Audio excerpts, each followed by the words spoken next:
There's a little crack there, and the whole unit's kind of spider webbed out.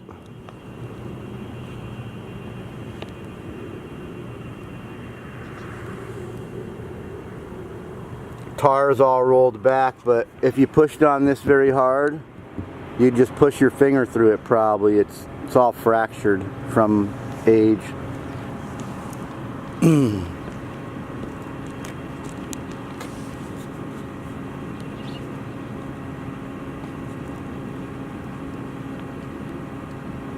There's the crack right there in the middle. That's a pretty good crack.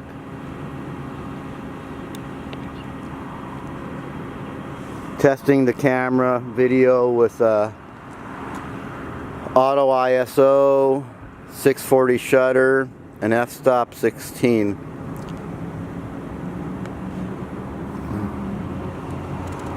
Some traffic going over there.